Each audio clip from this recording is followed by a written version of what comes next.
بسم اللہ الرحمن الرحیم۔ السلام علیکم ویورز، آج میری یہ ویڈیو عمران خان صاحب کے حوالے سے ہے۔ عمران خان صاحب کے حوالے سے جو انوار الحق کاکڑ صاحب کا بیان آیا اور پی ٹی آئی میں جو دراڑیں ہیں یا پی ٹی آئی میں کوئی لڑائی کروانے کی کوشش کر رہے اور عمران خان صاحب کب تک رہا ہوتے نظر آتے ہیں، یہ آج میں نے پریڈکشنز لینی ہیں۔ میرے ساتھ موجود ہیں مشہور و معروف اسٹرالوجر، بزنس کنسلٹنٹ اور مذہبی اسکالر محمد اسامہ علی صاحب۔ السلام علیکم سر۔ جی وعلیکم السلام۔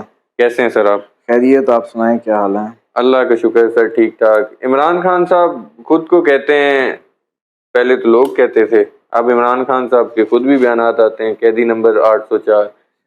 آپ کو عمران خان صاحب قیدی نمبر 804 کب تک رہا ہوتے نظر آ رہے ہیں؟ دیکھیں، میں تو پہلے ہی آپ کو بارہ کہہ چکا ہوں کہ وہی رہا ہے، پوری قوم غلام ہے اس قید میں سوائے ان کے۔ اچھا، اور انہوں نے وہ تو انجوائے کر رہے ہیں رہائی کو اپنی، بلکہ وہ جب باہر پھر رہے تھے تو وہ ظاہراً آپ کو لگ رہا تھا۔ چلیں اس بات کا مطلب بتائیں کہ اگر میں حکومت سے نکل گیا، اتر گیا تو اور خطرناک ہو جاؤں گا، مطلب میں آزاد ہو جاؤں گا۔ اچھا، آزاد ہو جاؤں گا، میرے پاس وقت ہی وقت ہوگا۔ اب اس سے زیادہ آزاد ہو گئے ہیں، اب اس سے زیادہ آزاد ہیں اس وقت یہ بات پہلے سے۔ پہلے ان کے پاس پارٹی کی مصروفیات اور وجوہات، ملنا جلنا۔ اب روحانی طور پہ ان کا یہ ٹائم بڑا اچھا جانا تھا، اس کے بعد ان کو بڑا فوکس ہونے کا موقع مل رہا۔ باہر ان کے لیے کوئی اتنے پھولوں کے ہار نہیں ہیں، بلکہ ادھر ہلیں گے تو ہلنا تو پھر بھی نہیں ہے۔ اس ٹائم جو صورتحال ہے وہ نکل کے رہیں گے تو اسی آئسولیشن میں، ادھر بھی آئسولیشن ہو یا ادھر ہو۔ بلکہ خرچے مرچے آپ کو پتہ ہے جتنا وہ کرتے تھے، اب تو الٹا وکیل سارے پارٹی کے ممبر ہیں، نہ فیسیں دینی پڑے نہ تنخواہیں، سرکاری کھاتے پہ بہترین کام چل رہا ہے۔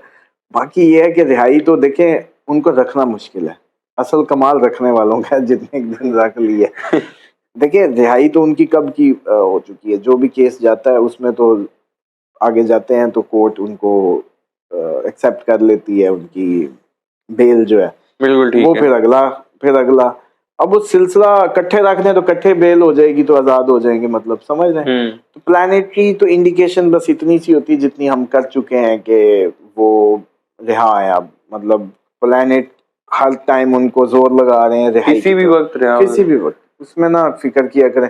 جیسے آپ کو یہ اچانک ایران حملہ پتہ چلا تھا، ایسی کسی صبح پتہ چلا ہوگا خان صاحب جی ادھر سے انہوں نے نکال کے کھڑا کر دیا، اینک شینک لگا کے جناب اپنے چلتے آ رہے ہیں پیدل۔ ہو سکتا ہے بتائیں کسی کو نہ، پیدل آرام سے جناب خان صاحب ادھر سے واک کر رہے اور عوام کا رش لگا پڑا ادھر۔ تو وہ خفیہ ہی رہائی ہوگی، کیونکہ یہ نہ ہو کہ آپ لوگوں کی عوامی رش ہو جائے اور پھر اس میں کوئی سیکیورٹی کا مسئلہ بن جائے۔ بالکل ٹھیک کہہ رہے ہیں آپ، کیونکہ اس ٹائم پاکستان کے لیے جو سب سے قیمتی ایسٹ ہے وہ عمران خان ہے۔ وہ اس سینس میں، ان سینس کہ اگر ان کی حفاظت یا جان کو یا کوئی اس طرح کا مسئلہ ہوا تو پھر اس کو سنبھالا نہیں جا سکے گا۔ تو اس لیے یہ سب سے زیادہ محفوظ ہیں وہ اس وقت، اور اگر ان کو رہا بھی کر دیا جائے اور جتنا وہ پبلک میں گھس جانے والے ہیں، وہ تو شیشوں کے اس کے بھی قائل نہیں تھے، تو وہ تو پھر پورے ملک کو خطرے میں ڈالنے والی بات ہے نا۔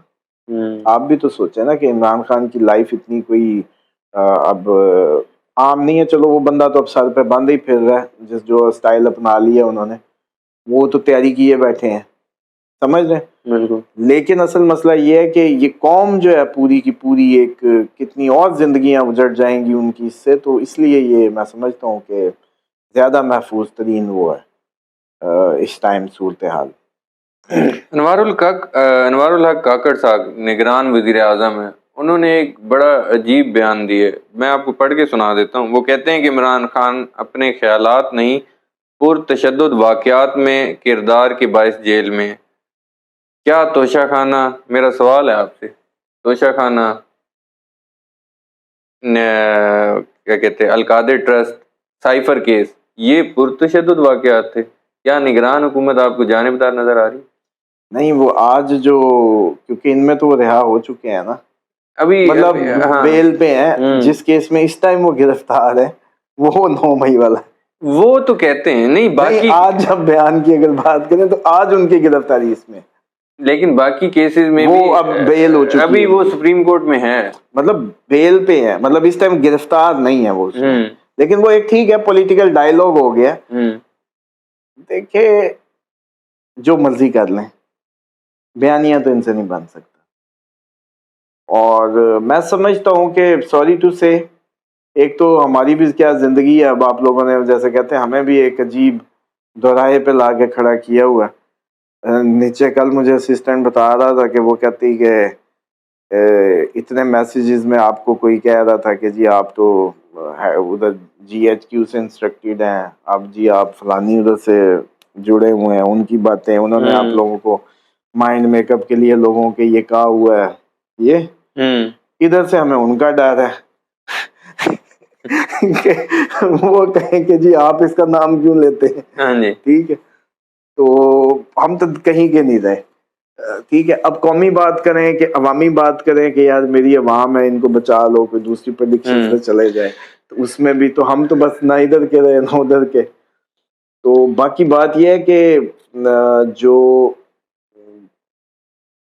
جینونلی, اگر جینونلی یہ بات میں جیسے کہتے ہیں نا سر پہ کفن باندھ کے کر رہا ہوں, کہ اگر کوئی جینونلی چاہتا کہ جو سمجھتا یا تھنک ٹینک کہ 9 مئی واقعی اصل حقیقت میں مان لیا جائے کہ یہ ہے اور یہ پورا ایسے ہے, تب بھی اس کو ایکسپوز نہیں ہونا چاہیے تھا, اس کو چھپایا جانا چاہیے, اس کو کور ملنا چاہیے تھا, اس کو اگنور کیا جانا چاہیے تھا. اس کو اگنور ان اے سینس کہ نظر کچھ نہ آتا, بس پتہ کچھ نہ چلتا, اور اس کو چھپا دیا جاتا.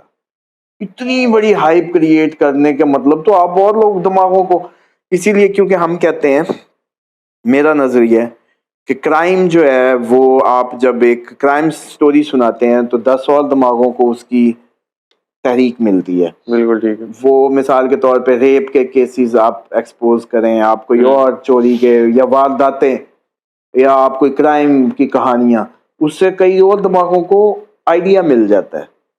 اب مسئلہ یہ ہے کہ ہمارا میڈیا اتنا نیگیٹو ہو چکا ہے کہ کبھی بھی اچھی پرموٹ نہیں کر رہے ہوتے, برائی ہی پرموٹ ہو رہی ہے اور آئیڈیاز آ رہے ہیں. تو اسی اگر تھیوری کو سامنے رکھیں تو یہ جو ہماری ادھر کی سائیکالوجی کے تحت اس بات کو چھپا دیا جانا چاہیے تھا, اور ایسے اس کو کور کر جاتے جیسے کچھ ہوا ہی نہیں. یہ تھا اصل پاکستان پرو پیٹریوٹک, اگر کوئی تھنک ٹینک ہوتا وہ اس کو اس طریقے سے پلان کرتا. اور جو سالوں کی ہماری ایک اداروں کی جو ایک بنی ہوئی ہے امیج, اور جو وہ اس کے لیے بڑا ضروری تھا, یوں ڈگنیٹی نہیں لی جاتی جس طرح سے لی جانے کی کوشش کی جا رہی ہے. ٹھیک ہے.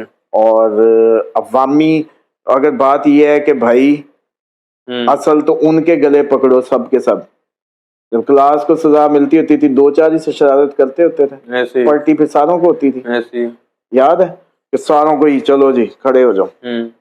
بات کو سمجھیں کہ اس بات کو اس طریقے سے ہینڈل کرنا میں سمجھتا ہوں زیادہ ملک کے نقصان ہوا ہے. اس میں ان کو تو اس قوم کا کیا ہے, اس کو ابھی یہاں چوک پہ تھوڑا سا وہ کر دو, پش کر دو, ان کو پتہ ہی نہیں ہوگا کون کس سے لڑ رہا ہے. ابھی کوئی ایجیٹیشن کا ماحول کریٹ کر دو, یہ لوٹ مار شروع کر دیں گے. تو بھائی آپ یہ سارا کرنے کے باوجود اس کی جو روٹ کاز کو اگر صحیح وہ نہیں ڈائگنوز کریں گے تو میں نہیں سمجھتا کہ یہ کبھی ختم ہوگا. اور دوسری بات یہ کہ یہ اتنی بڑی بات نہیں ہے جس طرح سے سمجھی جا رہی ہے. وہ شاید اس ڈر میں ہی جیے چلے جا رہے ہیں, یار بچے ہمارے ہی ہیں, یہ ہوں وہ ہوں ادھر ہوں دونوں سائڈوں پہ, کسی کو تو آن کرنا ہے نا یار ان کو, کہ بھائی ایسے نہیں جس طریقے سے آپ لوگ صورتحال کو ٹیکل, اگر آپ جینون ہیں, اگر ڈیفینیٹلی کسی پلان کے تحت یا کسی بھی اس کے تحت آپ سب یہ سب چل رہا ہے یا ہو رہا, تو اس کو تو ہم وہ نہیں کر سکتے, کسی کو بھی نہیں کچھ کہہ سکتے. ٹھیک ہے, مجھے اور سام علی صاحب کو دیجیے اجازت, نیکسٹ ویڈیو میں آپ لوگوں سے دوبارہ ملاقات ہوگی. اللہ حافظ. بسم اللہ الرحمن الرحیم. السلام علیکم ویورز.